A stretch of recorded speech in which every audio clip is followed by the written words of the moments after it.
Hey folks, I'm Colin Richards, president and founder of Lord & Richards, and once again, I'm excited to be with you today here on Lord & Richards Radio. And today we have a special topic for you that really every single one of us needs to get in place if we want to consider ourselves financially independent. And by financially independent, I mean doing the things that you love with the people that you love, going to the places that you want to go without having to work to pay for it. Does that sound like a good definition? That's the one I use when I'm speaking all over the place publicly as well as here on Lord & Richards Radio. And I'm excited today to help you take another step towards financial independence. Now, some of you may be there already. And that's why every single day we've got people coming into our offices right here or via Zoom finding out, hey, am I ready for financial independence? In other words, not just retirement, which sometimes can sound a little passive, but actual financial independence where I don't need to work. And we're taking our clients through a process we call a financial independence review. That process gives you a sense of confidence, a sense of real certainty about your financial future that you can't have unless you go through the financial independence review.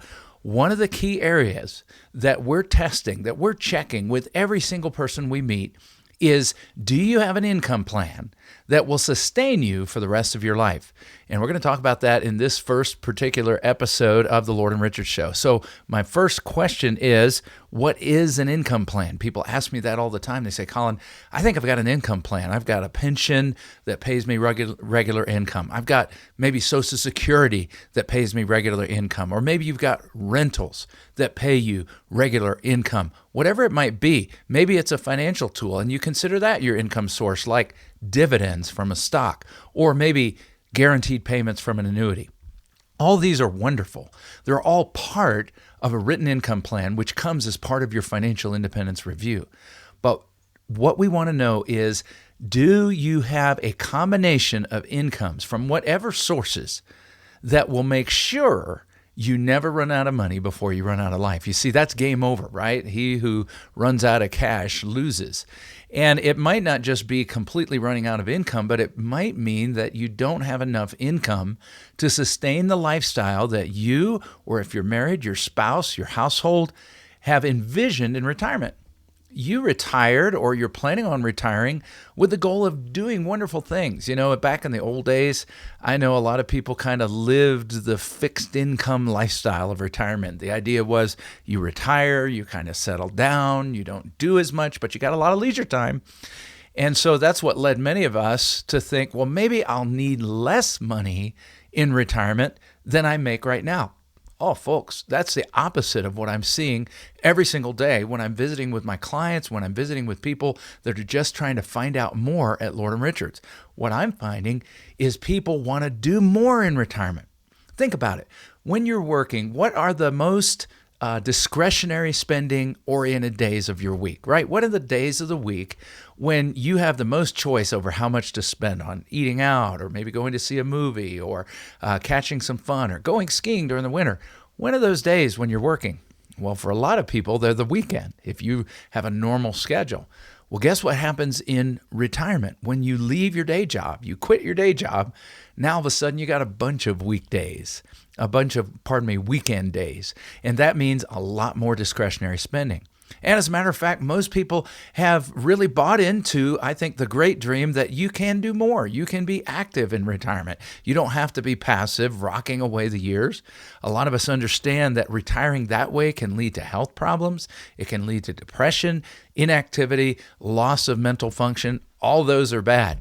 So most of the people I'm talking to say, Colin, we want to be healthy, we want to be active, and we really want to put ourselves into retirement and enjoy it, make the most of it, spend time with our kids, spend time with the grandkids, travel, see the world, see the United States. I've got clients who've tried to visit every single park in the United States or every single state. Whatever it is, in order to do that, and to always have the confidence to do that without fear of maybe overspending. Hey, maybe we're going to spend too much early in our retirement and not have enough later. That's where you need a written income plan. For us, it starts with probability of success. And I'm going to talk a lot about that in one of my next segments. But let's talk a little bit about some of those elements that go into an income plan. Once we've gathered up all the sources, hey, maybe you were in the military and you got a military pension. Maybe you got rental income. What we want to determine is when we need to take from those various sources. One of those is Social Security, which I've already talked about in some other segments, but I've got another one coming up here in our next segment where I'm going to help you dial in Social Security. But the other question is, well, should I take my income that I need to depend on and count on from market invested resources? In other words, an IRA in the market or a 401k in the market or even non-IRAs in the market. Here's the challenge, right? When the market is doing great, it feels good, right? People tell you take 4 or 5%. That's the rule of thumb that you hear a lot. The old rule of thumb by William Bengen was 4%. So great. If you've got a properly allocated portfolio, a little bit of stock, a little bit of bonds, you should be just fine. Don't worry about it. Well, what happened during 08, 09, and other market drops is that people started worrying about it because they saw that those markets were taking money away so fast that it became clear that their portfolio wasn't going to last. So taking primary income from market-based or risk-based investments can be a losing strategy.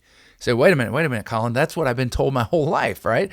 I build up my 401k, I build it up, and then I live off of it during retirement. Well, it doesn't mean you can't live off your 401k, but what it may mean is there are better strategies.